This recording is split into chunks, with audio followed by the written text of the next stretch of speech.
இவ்விழாவிற்கு சிறப்பு விருந்தினராக கலந்து கொண்ட திரு கலைப்புலி எஸ் தானு அவர்களே, சத்யஜோதி பிலிம்ஸ் திரு தியாகராஜன் அவர்களே, கதை வசனகர்த்தாவில் புதிய அத்தியாயம் படைத்த டைரக்டர் திரு பாக்யராஜ் அவர்களே, பல்துறை வித்தகர் திரு சித்ரா லட்சுமணன் அவர்களே, ட்ரெண்டிங் இளைஞன் திரு தனஞ்சயன் அவர்களே, நண்பர்களே, உறவினர்களே, பத்திரிகை ஊடக நண்பர்களே, இந்நிகழ்ச்சியை ஊடக வழியாக கண்டு ரசித்து கொண்டிருக்கும் ரசிக பெருமக்களே, என் உயிரினும் மேலான என் மீது அதிக அன்பும் அதிக நம்பிக்கையும் வைத்திருக்கும்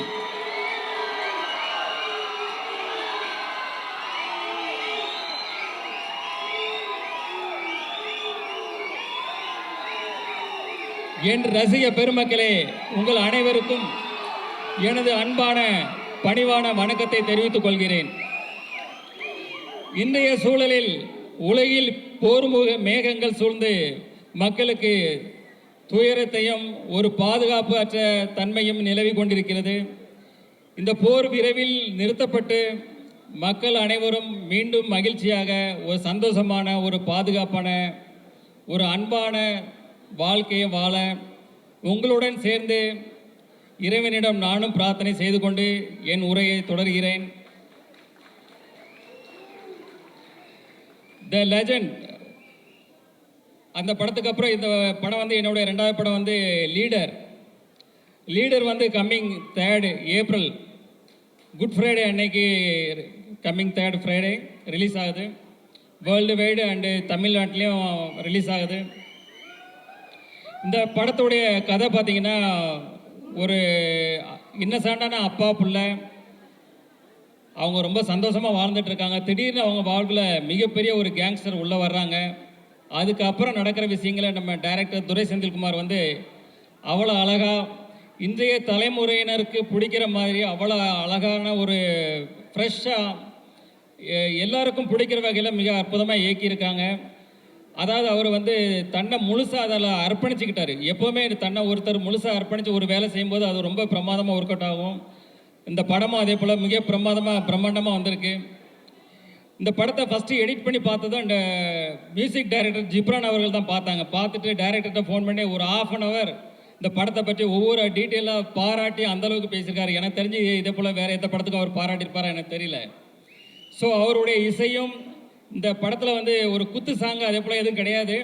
இது படத்தோடு ட்ராவல், அதாவது ஸ்டோரியோடு ட்ராவல் ஆகிற மாதிரியான சாங்ஸ் இதில் இருக்குது. அதுக்கான வரிகள் இருக்குது, அதுக்கான படப்பிடிப்பு எல்லாமே அதை நோக்கி பயணித்தோம். ஸோ அதுக்கான இசையை பிரமாதமாக பண்ணி கொடுத்துருக்கிறாரு. அடுத்தது நம்ம கேமராமேன் திரு வெங்கடேஷ் அவர்கள். அவர் வந்து பார்த்தீங்கன்னா அவர் கேட்ட லேட்டஸ்ட் டெக்னாலஜி, என்னென்ன லென்ஸ் வேணும், என்ன கேமரா வேணும், என்ன லைட்ஸ் வேணும், அதே போல் அவர் கேட்ட டெக்னாலஜி அத்தனையும் கொடுத்தோம். அதுக்குள்ளே டெக்னீஷியன் அதை வந்து அவரை சிறப்பாக பயன்படுத்தி இந்த அவுட்புட் வந்து ரொம்ப பிரமாதமாக கொடுத்துருக்கிறாரு. இந்த படப்பிடிப்பு பார்த்தீங்கன்னா ஜார்ஜியா, ஜெய்ப்பூர், ஊட்டி, தூத்துக்குடி, சென்னைன்னு எல்லா இடத்துலையும் நடந்தது. அதை வந்து மிக அழகாக பிரம்மாண்டமாக படப்பிடிப்பு படுத்தி கொடுத்துருக்கிறாரு. அடுத்தது பார்த்தீங்கன்னா பிரதீப் ராகவ் அவர் வந்து இந்த படத்தை ரொம்ப கிறிஸ்பாக இது பண்ணியிருக்கிறாரு. இப்போ ட்ரெய்லர் டீசர் எல்லாம் பார்த்துருப்பீங்க. அதில் எப்படி அவர் கிறிஸ்பாக பண்ணாரோ அதே மாதிரி படத்தையும் ரொம்ப கிறிஸ்பாக பண்ணி கொடுத்துருக்கிறாரு. ஆர்ட் டைரக்டர் துரைராஜ் அவர் வந்து பார்த்தீங்கன்னா செட்டு எது நிஜ எதுன்னே தெரியாது, அந்தளவுக்கு பிரமாதமாக பண்ணியிருக்காரு. அடுத்தது எங்கள் டீமில் உள்ள மகேஷ் மேத்யூஸ் ஸ்டன் மாஸ்டர், ஒரு யங் அண்ட் ஒரு எனர்ஜெட்டிக் பர்சன். ஆனால் அதில் எங்களுக்கு இந்த படத்தில் ஷூட்டில் பார்த்தீங்கன்னா 2 இடங்கள் வந்து எங்களுக்கு ஒரு மிகப்பெரிய சவாலாக இருந்தது. ஒன்று வந்து ஜார்ஜியாவில் ஏர்போர்ட்டில், இந்த இன்டர்நேஷ்னல் ஏர்போர்ட்டில் வந்து ஷூட் பண்ணோம். அங்கே வந்து பார்த்தீங்கன்னா -14 டிகிரி செல்சியல் டே டைமில். அந்த ஹில்ஸ்லலாம் பார்த்தீங்கன்னா சுற்றி ஐஸு கொட்டி கிடக்கும், அந்தளவுக்கு குளிர் அதிகமாக இருக்கும். சன்லைட் இருந்தால் நாங்கள் தப்பிச்சோம். கொஞ்சம் ஷேடாக வந்ததுன்னா அடுத்த நிமிஷமே உடம்பெல்லாம் 1000 ஊசி குத்துற மாதிரி இருக்கும், கை காலெலாம் மரத்து போயிடும். ஸோ அதில் கிட்டத்தட்ட 14 days ஒர்க் பண்ணோம். நான் மட்டும் இல்லை, எங்கள் டீமில் உள்ள எல்லாருமே அதில் வந்து ரொம்ப அழகாக சிரமப்பட்டு ஒர்க் பண்ணாங்க. அது வந்து ஃபுல்ஃபில்லாக அது வந்து ரொம்ப அழகாக வந்திருக்கு அந்த போர்ஷன் எல்லாமே.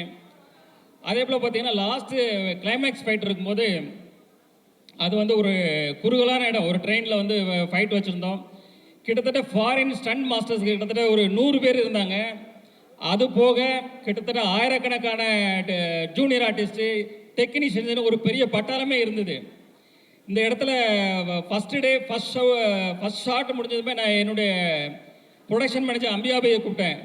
அம்பியாபதி, எத்தனை ஆம்புலன்ஸ் இருக்குது அப்படின்னு. அவர் சொன்னார், ஒன்றே ஒன்று இருக்குது சார். ஒன்றுலாம் பத்தாது, 2-3 வைங்க. யாருக்கு வேணால் எப்போ வேணால் என்ன வேணால் ஆகும். எனக்கே கூட சில நேரங்களில் இன்ஜூர் ஆகும், நம்ம ரெடியாக இருக்கணும் அப்படின்னு சொன்னேன். ஆனால் காட் கிரேஸ் ஒரு 10 டேஸில் வந்து பெருசாக யாருக்கும் இன்ஜூர் ஆகலை. சின்ன சின்ன இன்ஜூர் ஆச்சு. 10th டே எனக்கு காலில் ஒரு மிகப்பெரிய இன்ஜூர் ஆச்சு. அடுத்த நாள் ஷூட் பண்ண முடியுமா பண்ண முடியாதுன்ற அளவுக்கு ஒரு பெரிய ஒரு சூழ்நிலை இருந்தது. அப்போ இத்தனை டெக்னீஷியன், இத்தனை 1000 பேர் இருக்கிறாங்க, அவங்களுக்கு வந்து வெயிட் பண்ண வைக்கூடாது சொல்லிட்டு இன்ஜெக்ஷன் டேப்லெட்ஸ் எல்லாம் போட்டுட்டு அது அடுத்த நாள் ஷூட் வரும்போது தாங்கி தான் நடந்து வந்தேன். இன்னைக்கு என்ன நம்மளால் பண்ண முடியுமா அப்படின்ற ஒரு டவுட்லேயே தான் இருந்தேன். பட் கேமரா ரோல் ஆக்ஷன் சொன்ன உடனே அடுத்த நிமிஷமே ஃபயர் தான். அது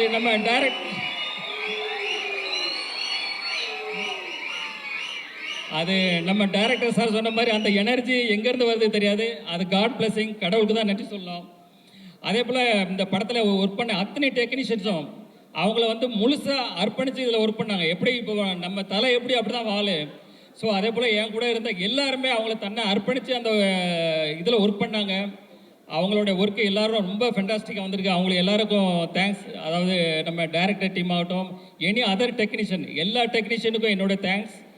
அவங்களுக்கு என்னுடைய வாழ்த்துக்களையும் தெரிவித்துக் கொள்கிறேன். அடுத்தது ஆர்டிஸ்ட்டுக்கு வர்றேன். ஆர்டிஸ்டில் வந்து பார்த்தீங்கன்னா நம்ம அறந்தாங்கி நிஷா அவர்கள் வந்து என்ன ஷூட்டில் இருக்கும்போது கோ டைரக்டர் வந்து சொன்னார், பக்ருதீன் சார் இவங்க வந்து ஸ்கிரிப்டில் இருக்கிற மாதிரி 2 வார்த்தை திட்டுவாங்க சார் அப்படின்னு. சரின்னு இருந்தேன். அவங்க பார்த்தா ஷார்ட் போகுது, திட்டிகிட்டே இருக்கிறாங்க. எனக்கு ஷாக் ஆகிட்டு உடனே பக்ருதீன் சாரை கூப்பிட்டு, என்ன சார் இது, நீங்கள் 2 சீன் தானே சொன்னீங்க சார், இன்னும் இவ்வளோ திட்டிகிட்டு இருக்காங்களா அப்படின்னு. இல்லை அவர் சொன்னார், மேடம் கூட 2 வார்த்தை போட்டுக்கலாமான்னு கேட்டாங்க. நான் சரின்னு சொன்னேன். ஆனால் இப்படி வச போடுவாங்கன்னு எனக்கு தெரியாது சார் அப்படின்னு. ஆனால் அப்புறம் அறந்தாங்கி நிஷாட்ட அப்புறம் சொன்னேன் வந்து, இல்லை இது நீங்கள் பண்ணது கரெக்டு தான். இந்த வந்து சீன் அப்போ தான் இது வந்து நல்லா இன்ட்ரெஸ்டிங்காக இருக்குன்னு சொல்லி அந்த சீன் அதே போல் ரொம்ப நல்லா வந்தது. அடுத்தது பார்த்தீங்கன்னா நம்ம யோகிராம், வேலு, நிரஞ்சன், கதிர், அதே போல் பத்மன், இவங்க எல்லாருமே அந்தந்த ஆர்டிஸ்ட்டு அந்தந்த கேரக்டரில் ரொம்ப அழகாக பண்ணாங்க. இதே போல் பல ஆர்டிஸ்ட் அதில் ஒர்க் பண்ணாங்க. அவங்க எல்லாருக்குமே என்னுடைய வாழ்த்துக்கள். அடுத்தது வந்து இயல் பாப்பா, அவங்க வந்து ஒரு பான் ஆர்டிஸ்ட் தான். டைரக்டர் ஆல்ரெடி இப்போ சொன்னார், அந்த சின்ன வயசுலேயே அந்த வயசுலேயே அந்த அளவுக்கு அதை புரிஞ்சுக்கிட்டு அதை அழகாக டெலிவரி பண்ணுற விதமாகட்டும் எல்லாம் ஆகட்டும். செட்லேயே அவங்க பேரண்ட்ஸ்கிட்ட சொன்னேன், இந்த பொண்ணு ஒரு நாளைக்கு பெரிய ஹீரோயினாக வரணும்னு. அது கண்டிப்பாக நடக்கும். அதே போல் நம்ம ஜார்ஜ் வில்லியம்ஸ்னு நடித்தார் என் கூட. அப்போ அவர் வந்து ஒரு சீனு, அவர் அங்கே நிற்கிறாரு, நான் அங்கே நிற்கிறேன். அப்போ அவர் வந்து கொஞ்சம் சங்கோச்சப்பட்டார், சார் நீங்கள் அங்கே இருக்கணும் நான் இங்கே இருக்கணும் இதான் சார் அப்படின்னு கொஞ்சம் சங்கோச்சப்பட்டார். சார் சினிமா தானே சார், இது அப்படி தான் பண்ணணும்னு சொல்லி அவரை சமாதானப்படுத்தி அந்த சீனை முடித்தோம். அதுக்கப்புறம் ஒரு எமோஷனான சீன், என்னுடைய எமோஷனான ஒரு சீனு. செட்டில் அந்த சீன் முடிஞ்சதை எல்லாரும் கிளாப்ஸ் பண்ணாங்க. சார் ஓடி வந்து கையை பிடிச்சிட்டு ரொம்ப நெகிழ்ச்சியாக கண்ணெலாம் கலங்கி அவர் வந்து ரொம்ப பாராட்டினார். அந்த தருணங்களும் ரொம்ப சந்தோஷமாக இருந்தது. அடுத்தது பார்த்திங்கன்னா நம்ம பாகுபலி பிரபாகர், அவர் வந்து பார்த்திங்கன்னா ஒரு சீனில் அப்படி ஃபோனை அப்படி தூக்கி வீசினார். அப்படி பார்த்தா எல்லாம் ஃபோன் தெரிச்சு ஓடுது. பக்கத்தில் இருந்தவங்க எல்லாரும் தூரமாக ஓடி போயிட்டாங்க. ஏன்னா அவ்வளோ பயம். என்ன சார் இது இவ்வளோ பவர்ஃபுல்லாக அடிக்கிறாரு. ஏன்னா அவர் அஜானபாகு 6 அடிக்கு மேலே இருக்கிறாரு, கடோத் கஜன் மாதிரி இருக்கிறாரு. அது எல்லாம் கொஞ்சம் பயந்தாங்க. அப்புறம் அவர் வந்து சொன்னார், இல்லை சார் நான் இப்படி பண்ணுறேன் இது இப்படி பண்ணுறேன் யாருக்கும் ஒன்றும் ஆகாதுன்னு சொல்லி அடுத்த சீன் எடுத்தோம். அதே போல் ரொம்ப இன்ட்ரெஸ்டிங்காக அது போச்சு. அதே போல் பார்த்திங்கன்னா நம்ம லால் சார் வந்து ஒரு மிகப்பெரிய ஜீனியஸ். அவர் வந்து ஒரு ப்ரொடியூசர், ஒரு டைரக்டர், ஒரு ஆக்டர். அவர் வந்து இந்த படத்தில் பண்ணும்போது நாங்கள் எங்களுக்கு ஒரு இது பயம். ஏன்னா மோகன்லாலுக்கு அப்புறம் அவர் மலையாளத்தில் மிகப்பெரிய ஒரு நடிகர். ஸோ அவர் கூட நடிக்கிற ஷாட்டில் நாங்கள் ரொம்ப கான்சியஸாக பண்ணும்போது மோஸ்ட் ஆஃப் த ஷாட் அவர் கூட சார் கூட பண்ணும்போது சிங்கிள் ஷாட்லேயே ஓகே பண்ணோம். அந்தளவுக்கு சேலஞ்ச் எடுத்து பண்ணேன். அது எல்லாமே most of the time single ஷாட்லேயே அது முடிஞ்சுது. அது ஒரு இன்ட்ரெஸ்டிங்கான அனுபவம். அடுத்தது பார்த்திங்கன்னா நம்ம சந்தோஷ் பிரதாப். அவர் வந்து ஸ்டார்டிங்கில் ஒரு ஃபஸ்ட்டு ஷெட்யூலில் அவருடைய இது பார்த்தோம். பார்த்துட்டு வந்து இது வந்து ஒரு மேனரிசம் பண்ணார், சிரிச்சுக்கிட்டே ஒரு மேனரிசம் பண்ணார். அப்போ நான் டைரக்டர் சார்கிட்ட சொன்னேன், சார் இது மேனரிசம் நல்லா இருக்கு சார், படம் ஃபுல்லாக இது ட்ராவல் பண்ணால் நல்லா இருக்கும்னு. சாரும் அக்செப்ட் பண்ணிக்கிட்டாங்க. அப்புறம் அதுக்கப்புறம் பார்த்தீங்கன்னா கிளைமேக்ஸ் ஃபைட்டில் வந்து அவர் கண்ணில் ஒரு அடிபட்டுரும், கண்ணில் பிளட் மாதிரி ஒன்று இதாகிடும், கிளாட் ஆகிடும். ஸோ எவ்ரி ஷாட், அதாவது அந்த கிட்டத்தட்ட 14 டேஸு எவ்ரி ஷாட் வந்து அவர் கண்ணில் அந்த பிளட்டை போடணும், எவ்ரி ஷாட்டு. அதாவது யாருமே சொல்ல வேண்டியதில்லை, யாருமே அவருக்கு எதுவுமே சொல்ல வேண்டியதில்லை. அவரே அந்த கரெக்டாக அந்த ஷாட் ரெடினா அந்த கண்ணில் அந்த பிளட்டை போட்டு வந்துடுவார். அதை பார்க்கும்போதே நம்மளுக்கே சிரமமாக இருக்கும், அது கஷ்டமாக இருக்கும். அது என்னடா இவ்வளோ கஷ்டப்பட்டு பண்ணுறாங்களேன்னு. பட் அவர் வந்து அதை டெடிக்கேஷன், அந்த அளவுக்கு அவர் வந்து சின்சியாரிட்டி, அவர் வந்து மிகப்பெரிய உயரத்துக்கு வரணும் நீங்கள். அதே போல் நம்ம ஷாம் சார் வந்து பார்த்தீங்கன்னா அவருடைய மெச்சூர்டான நடிப்பு அந்த படத்தில் கொடுத்துருக்கிறாரு. அவர் இத்தனோட வருட ட்ராவலில் பார்த்தீங்கன்னா அந்த ஒரு அனுபவம், அந்த மெச்சூர்டான நடிப்பு அதை கொடுத்துருக்கிறாரு. எனக்கு தெரிஞ்சு அவர் பண்ண கேரக்டரை வேறு யார் பண்ணாலும் இந்த அளவுக்கு நல்லா ஜஸ்டிஃபை பண்ணி இருக்க முடியுமான்றது எனக்கு ஒரு டவுட் தான். அதே போல் வந்து ஜார்ஜ் வில்லியம்ஸ் வேற இருந்தது. ரைட்டு. நம்ம வந்து அமிர்தா ஐயர்னு ஒருத்தவங்க பண்ணாங்க. அவங்க ஒரு சின்ன ரோலில், அதில் நல்ல ரோல் தான் அவங்களுக்கு, அமிர்தா ஐயர். ஆக்சுவலி அவங்க பார்த்தீங்கன்னா செட்டுக்கு வரும்போது வந்து ஒரு இன்னசென்ட்டாக இருப்பாங்க. அது வந்து சீன் பார்த்தீங்கன்னா மிகப்பெரிய சீனாக இருக்கும். இந்த சீனை அவங்களால எப்படி கன்சியூம் பண்ண முடியும், எப்படி பண்ண போகிறாங்கன்னு ஒரு பயத்தோடய நம்ம இருப்போம். ஆனால் அந்த சீனை ரொம்ப அழகாக நேர்த்தியாக பண்ணி எங்களை ஆச்சரியப்பட வச்சாங்க. அதே போல் ஒரு எமோஷனான ஒரு சீன் இருந்தது, அதுலேயும் வந்து அவங்க அழகாக பெர்ஃபார்மன்ஸ் பண்ணி அதை வந்து இப்போ எல்லாருடைய பாராட்டையும் பெற்றாங்க. அதே போல் ஐஸ்வர்யா லட்சுமி மேடம், அவங்க வந்து பார்த்திங்கன்னா ஐஸ்வர்யா மேடம் வந்து ஒரு முதிர்ச்சியான பண்பட்ட நடிப்பு, அதாவது அவங்களுடைய ஷெட்டில் மோஸ்ட்லி எங்களுக்கு ஜெய்ப்பூரில் தான் இருந்தது. ஒரு முதிர்ச்சியான பண்பட்ட நடிப்பை ரொம்ப சிறப்பாக வெளிப்படுத்தினாங்க. ரியலி அது வந்து அவங்கள பாராட்டத்தக்கது. அடுத்தது நம்ம ஆண்ட்ரியா, அவங்க வந்து பார்த்திங்கன்னா நம்ம டைரக்டர் சார் எல்லாருக்குமே அந்த கேரக்டருக்கு வந்து வேறு வேறு அந்த கேரக்டருக்கான நேம் தான் வச்சுருந்தாங்க. ஆனால் ஆண்ட்ரியா அவங்க வரும்போது மொத்தம் ஆண்ட்ரியானே சொல்லி எழுதி வச்சுருந்தாங்க. ஏன்னா அந்த கேரக்டருக்கு அவங்க பண்ணால் நல்லா இருக்கணும், அந்தளவுக்கு சார் வந்து மைண்டில் ஜஸ்டிஃபை பண்ணி வச்சுருந்தாங்க. அதை படம் பார்க்கும்போது எங்களுக்கு புரிஞ்சது, சார் சொன்ன மாதிரி அவங்க வந்து அதை கரெக்டாக ஜஸ்டிஃபை பண்ணி ரொம்ப அழகாக பண்ணியிருந்தாங்க. அடுத்தது நம்ம தலைவர் விடிவி கணேஷ் தான். அவர் வந்து பார்த்திங்கன்னா ஒரு சீன் எடுத்துகிட்டு இருக்கோம், ஒரு ரெண்டு பேருக்கு சேர்த்த ஒரு க்ளோஸ்அப்பு. சார் வந்து எடுத்துகிட்டு இருக்கிறாங்க, ஷார்ட்டு டேக்கு போயிட்டே இருக்கு, ஓகே ஆக மாட்டேங்குது. என்னென்னு பார்த்தா அவர் அடிக்கிற காமெடி நம்மளால சிரிப்பை கண்ட்ரோலே பண்ண முடியல. அப்போ சார்கிட்ட ஒரு ரிக்வஸ்ட் பண்ணேன், சார் நான் வந்து கொஞ்சம் டைலாக் நான் பேசி முடித்ததும் அவருக்கு ஷிஃப்ட் பண்ணிவிடுங்க, அப்போ தான் இது ஒர்க் அவுட் ஆகும்னு சொல்லி அதே போல் பண்ணாங்க. அதுக்கப்புறம் அந்த ஷார்ட் ஓகே ஆச்சு. அதுக்கு விடிவி கணேஷ் சார் தான் தேங்க்ஸ் சொன்னேன். எத்தனை ஷார்ட் எடுத்தாலும் அவர் வந்து சலிக்காமல் நல்லபடியாக அதை முடிச்சு கொடுத்தாரு. அதே போல் பார்த்தீங்கன்னா லாஸ்ட்டு ஒரு இடத்துல வந்து அவர் வந்து அவர் ஒரு டைலாக்கை ஆரம்பித்து ஒரு இடத்துல முடிக்கணும், அதான் ஸ்கிரிப்ட்னா அவர் இன்னொன்றில் ஆரம்பித்து இன்னொன்றில் முடிப்பார். அடுத்த வாட்டி சரி, ஏன்னா அதுக்கப்புறம் நான் பேசணும், சரி இதில் ஆரம்பித்து இதில் முடிப்பார் பார்த்தா அப்பவும் மாற்றி பேசுவார், நம்ம ஒரே கன்ஃபியூஷன் ஆகிடுவோம். ஆனால் ஏன்னா அவர் ஒரு காமெடியில் இருப்பார், நம்ம ஒரு சீரியஸ் மூடில் இருப்போம் அந்த கேரக்டரு. ஸோ ஒரு காமெடியாக இருந்தால் நம்ம ஏதாவது ஒரு பிட்டை போட்டு நம்மளும் அதில் ட்ராவல் பண்ண முடியும். ஸோ அது வந்து பண்ண முடியாமல் போயிடுச்சு. பட் அவர்கிட்ட மிகப்பெரிய திறமை இருக்குது. அவர் ஒரு தயாரிப்பாளர், அவர் ஒரு நடிகர், நாளைக்கே ஒரு பெரிய டைரக்டர் ஆனாலும் ஆச்சரியப்படுறதுல. அவர் கூட ஒரு 2 சீனாவது அடுத்த படத்தில் ஒரு ஃபுல்லாக ஒரு ஜோவியலான ஒரு காமெடி ட்ராக் பண்ணணும்னு என்னுடைய ஆசை. அடுத்தது படத்தினுடைய ஹீரோயின் பாயல் ராஜ்புத். அவங்க வந்து தெலுங்கில் வந்து பார்த்திங்கன்னா RX100, அப்புறம் வந்து Mangalavaaram, heroine centric film, 2 ஃபிலிமே பிளாக் பஸ்டர்ஸ். ஸோ நாங்கள் வந்து எங்கள் கதைக்கு சார் தேடும்போது சார் சொன்னாங்க வந்து ஒரு ஹோம்லியாகவும் இருக்கணும், ஒரு ஆக்ஷன் ஓரியன்ட் ஹீரோயினாகவும் இருக்கணும். ஸோ அதை ரெண்டுமே ஜஸ்டிஃபை பண்ணி ரொம்ப பிரமாதமாக பண்ணாங்க. ஸோ தமிழ் சினிமாவுக்கு வந்து அவங்க ஒரு இந்த பெர்ஃபார்மன்ஸ் வந்து ஒரு புதுசாக இருக்கும், எல்லாருக்கும் பிடிக்கணும்னு நினைக்கிறேன். ஃபைனலாக இந்த படத்தை வந்து வெற்றிமாறன் சார் அப்புறம் தனுஷ் சார்லாம் இப்போ ரீசெண்டாக பார்த்துட்டு இந்த படம் பிரமாதமாக இருக்குன்னு பாராட்டியிருக்காங்க.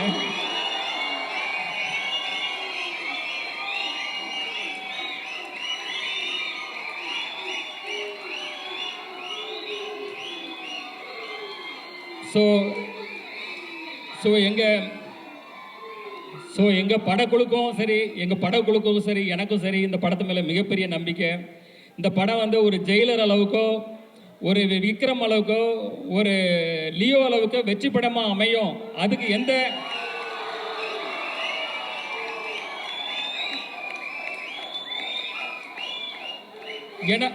ஏன்னா அதுக்குள்ள தகுதி அத்தனையும் இந்த படத்தில் இருக்கு. நீங்கள் அந்த படத்தை வந்து நீங்கள் பார்க்கும்போது கண்டிப்பாக புரியும். கம்மிங் April 3 வர குட் ஃப்ரைடே அன்னைக்கு, கவர்மெண்ட் ஹாலிடே அன்னைக்கு ரிலீஸ் ஆகுது. ஸோ ஃபேமிலியோட எல்லாரும் பாருங்க. உங்களை 100% இது வந்து சாட்டிஸ்ஃபை பண்ணும்.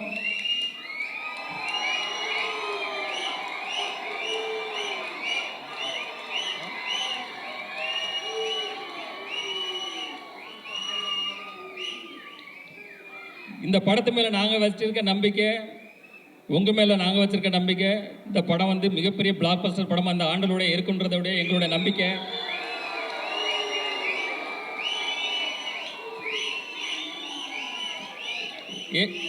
ஏப்ரலில் வந்து உங்களுக்கு ஹாலிடே அண்டு சம்மர் ஹாலிடே வந்துடுது. ஸோ சம்மர் ஹாலிடேயை லீடரோட பார்த்து என்ஜாய் பண்ணுங்கள். அப்புறம் இப்போ என்னுடைய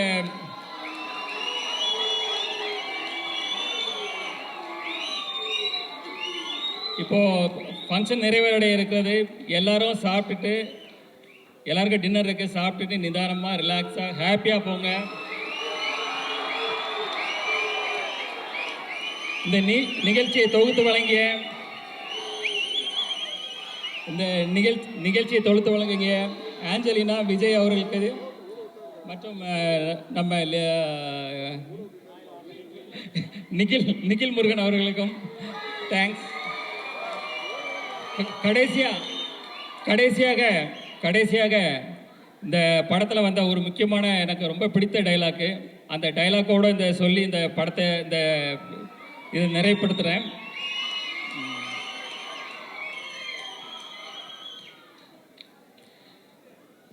கடவுள் எந்த உதவியும் நேரடியாக செய்கிறதில்லை. எல்லா நல்லதும் நல்ல மனிதர்கள் மூலமாக தான் நடக்கும். நாம அவங்கள தான் நம்பணும். நீங்க என்ன நம்புங்க. உங்க நம்பிக்கை ஒரு நாளும் வீண் போகாது. வெற்றி